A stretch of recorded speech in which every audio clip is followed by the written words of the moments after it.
Hello and welcome to another edition of Reimagining Law. I'm Mark Palmer from the Illinois Supreme Court Commission on Professionalism. As we all explored how the legal profession are reimagining the delivery of legal services, we often turn to how legal education is constantly changing and evolving to the needs of both clients and society. In the wake of the unrest caused by George Floyd's death, individuals nationwide have gone public with their efforts to get educational institutions to also address racism efforts and improve efforts of diversity and inclusion. The Illinois law schools are no different. In fact, their students, faculty, staff, and alumni all emphasize the need for to better attract, engage, and support underrepresented individuals in legal education specifically. And to discuss that topic today, I have the pleasure of having with me Professor Rummana Alam. She is from the University of Illinois College of Law in Champaign, and a rising 3L, Inoka Bass from Loyola University School of Law in Chicago. Thank you both for joining me. Thank you. Thank you for having us. Well, I want to kind of throw out a broad question to both of you at first.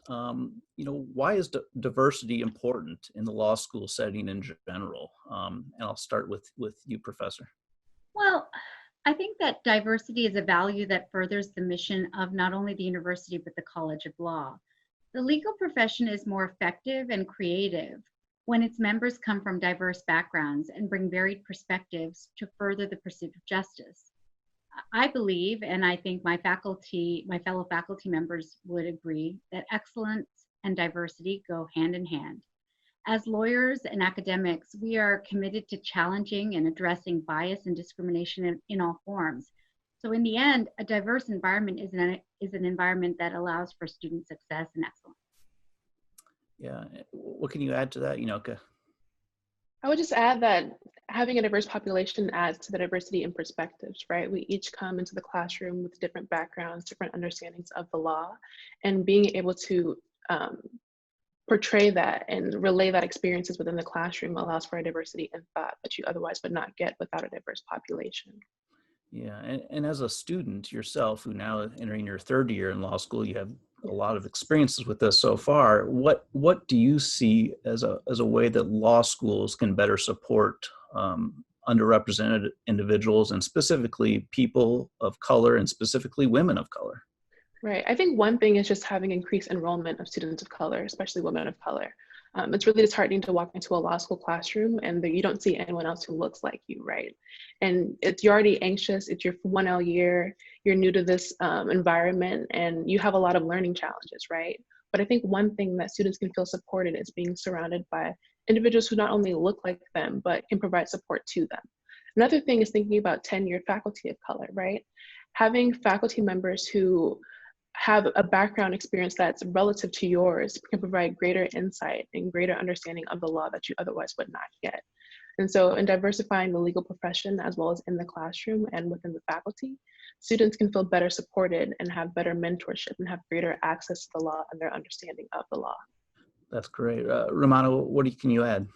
So I believe that while having, and I echo all of those sentiments that Inoka just mentioned. But in addition, I'd like to say that while having diversity in the law school is the first step, the next step is feeling supported through inclusivity. So in order for our Black, Indigenous, and people of color to feel included in law schools must also facilitate that inclusion. Inclusion must be espoused throughout the law school. That includes the classroom, in student life, and in helping students to find mentors and resources to support them, and ultimately supporting their job search. The approach on supporting students and women of color has to be multi-pronged and necessarily involves all facets of the law school, not just the classroom. One place that I think we can start is to provide safe spaces for students, faculty, and staff to have critical conversations on diversity and inclusion, to understand where we can collectively do better. Authenticity and humility will have to be part of any approach. And we would want to ensure that students of color feel included and feel empowered to take full advantage of all of the law school resources. It goes back to that idea of having more than just a seat at the table, right? It goes back to having a voice at that table. And so I echo all those sentiments as well. Absolutely. Yeah, you both bring up fabulous points of what I constantly hear and discuss of that kind of two-pronged approach, that you don't just bring them in and and you've met your challenge, you've met your burden, but it's the inclusion part, the element of that, and that does not just go from having a certain group or having a certain meeting about this. It's the entire curriculum must be built and included a part of that. And we have those same conversations often about including ideals of professionalism, civility, diversity, inclusion, mental health issues. All those should be wrapped into the entire experience. I'm glad you both brought out those points. Um, One specific organization I know Loyola has had for a few years that you're part of, Inoka. Could you talk about the Cultural Impact Initiative and what that's about? Yes, so the Cultural Impact Initiative was started in 2015 by a group of students who wanted to increase the overall cultural competency at the law school, right? And so since then, CII for short has become a student-led advocacy organization that addresses bias incidents on campus, whether that be in the lectures, through peers, or in virtual settings such as section-wide group meets or group conversations. And so through this organization, students are able to report bias incidents, whether they like to remain anonymous or whether they would like to address it head on and speak with faculty and create a level of transparency and accountability from administration, right? So through CII, we create or we host restorative justice circles where students can come and they can address situations or points of conflict head on, whether that be with other peers, with administration, or other individuals within the Loyola community. And so as an organization, we aim to promote accountability and transparency within peers, faculty, administration, and all those involved within our Loyola community. Great. And do you personally have a stake in that organization? Yes, I'm currently the president of CII for this upcoming school year. In past years, I served as the vice president, and then during my 1L year, I actually reported an incident to CII, which is how I initially came involved with the organization. Okay, wow, very nice. And Rummana, turning to what you are involved with specifically at the University of Illinois College of Law, I know you're on the diversity committee. Can you talk about what discussions you've preliminarily had and what you expect to focus your energies on come the fall of 2020 and beyond? Yes, we're in a strange time indeed. I am the chair of the diversity committee for this upcoming academic year. I began chairing the committee in May, actually, after our strange spring semester concluded. And our full committee actually hasn't had a chance to meet yet because it is the summer. But we have been doing some work, obviously, in planning for the fall, as well as trying to address some of these very important diversity issues. This year, we've narrowed down our charge for the committee in not only promoting the goals of diversity, equity, and inclusion with respect to our diversity statement, but facilitating communication and understanding among our different constituencies within the college with respect to diversity, equity, and inclusion, and to engage students, staff, and faculty to assess the needs related to diversity, equity, inclusion, and propose strategies for assessing that progress. So we will have to figure out, because it's a big, big charge, but we'll have to figure out what our key goals are going to be once the committee meets. Many of the principles with respect to remote learning apply to in-person learning, right? So when it comes to an equitable learning environment, we really need to sort of transfer some of those in-person learning principles to our remote learning. However, I think what happens with remote learning is that it highlights even more of the inequities that perhaps a classroom provides. So when we look at law schools, the equitable spaces like a library or the classroom that a student would have access to, they no longer have because they're in a remote learning environment.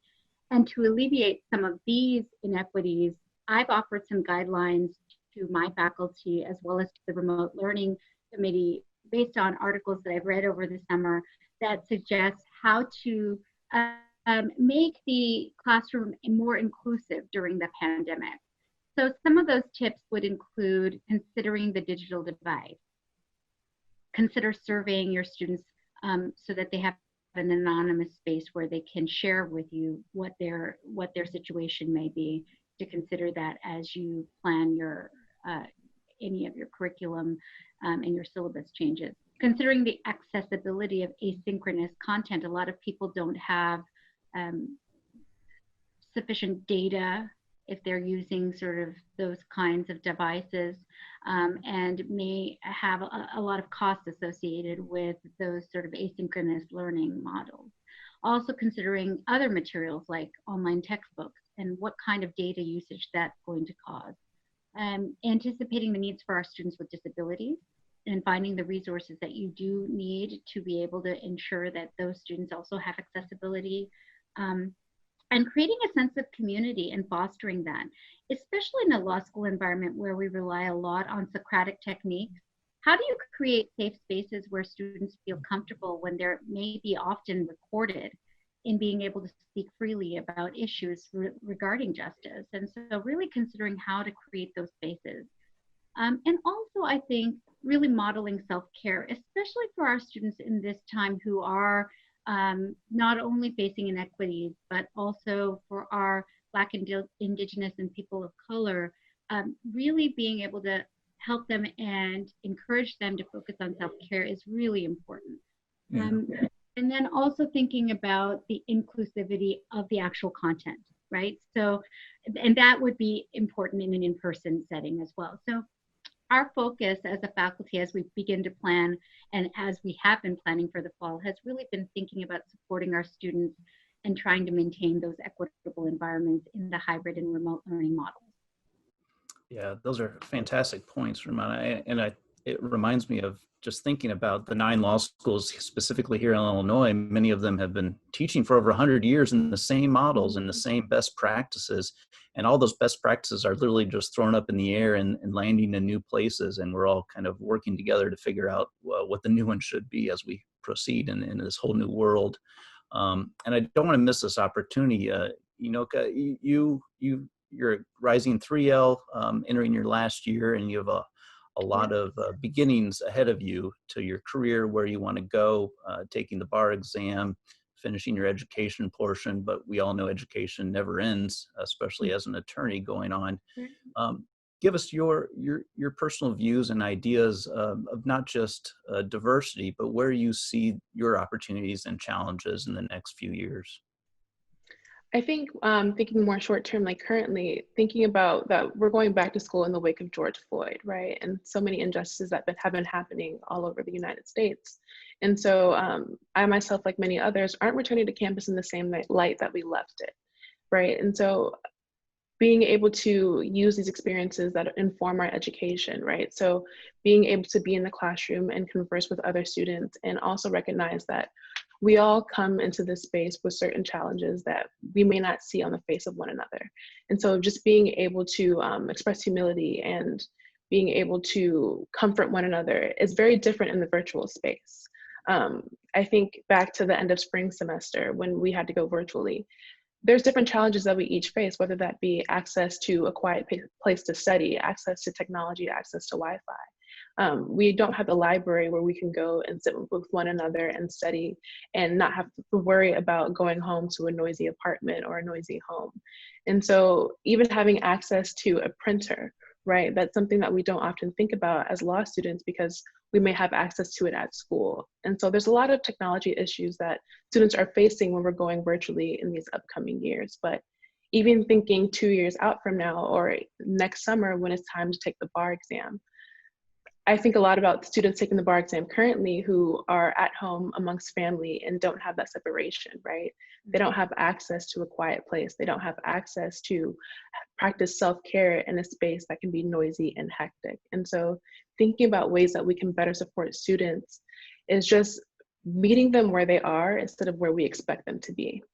I know it sounds easier, and it's easier said than done, but it's something that we have to do when thinking about the legal profession and what we expect of our students and wanting us to thrive when it comes to being a practicing attorney and passing the bar. Yeah, great. We're definitely all in this together. Lastly, Rummana, will you leave us with some parting words of advice as the law professor here, both for your future students? What are you going to tell them when you rejoin the classroom? And what do you have suggestions for all those law students out there listening? Yeah, everything, as you mentioned when we began, is changing day to day. So I bet my advice is going to change day to day as well. But overall, I do believe that law schools have a good amount, I mean, law students, sorry, have a good amount of resilience when they begin their law school career. But to endure these certain uncertain times, they will have to develop their resilience even more so. And of course, I think the law school journey in and of itself demands a certain amount of that resilience, but I think adaptability to changed circumstances and environments on even a daily basis is going to have to be first and foremost in a law student's mind. As the pandemic begins to reshape the legal profession and incorporates more remote communication and impacts the job market, students must reach out to faculty for support. And I think for our students of color, this will be particularly important to develop those connections and to take advantage of law school resources to help them find the mentors to navigate through this professional journey. I think students too must also start to learn with the help of faculty or on their own to dig deeper and to become advocates for their own career, to create those connections not only with the law school, within the law school, but also alumni networks, assist with introductions to mentors and also to employers. And they must be assertive in seeking those letters of recommendations, in collaborating with the mentors to help them put in a good word, and affirmatively make use of all of the resources that the law schools are working hard to try and provide them with. Finally, I think creativity is going to be the key also. Being creative and thinking outside the box about the opportunities that might exist within something as dark as a pandemic. I think there are opportunities out there, but sometimes it'll take not only the collaboration that I talked about, but also just being creative and creatively approaching the legal profession and what lies ahead to try and find some of those opportunities in uncertain times. So I think at the end of the day, even in your personal life, resilience is going to go a long way. And I also would like to add that, at least with my students in my classes, I am taking the opportunity to really talk about mindfulness and really allowing people to think and center. Law school is a stressful time for students. And so just allowing students to feel and to really reflect, and again, meeting your students where they are, allowing them to really be mindful and to create spaces for themselves to really focus might allow those creative energies to come out, might allow them to dig deep and find that resilience. So I think that it's got to be that kind of an approach in order to deal with uncertain times. Yeah, those are great points, and I equally, hopefully, they are conveyed not just to the students that you're addressing them to, but also to the administrators, the professors, even the alumni who need to be facilitating those opportunities. Because if the students are looking for them and they aren't there, you know, you gotta make them available, whether it be virtual office hours or the like, or networking opportunities. They can't just cease because of the new world we're living in right now. Right. Yeah, great points. Well, I thank you so much for joining me. This has been very educational for me. I hope our viewers have enjoyed it as well. I thank you both for your time. We'll list more information in the comment section below. We ask you to please share this video with those who may benefit from it. Like and subscribe to us, and we thank you for watching, and please be well, all of you. Thank you.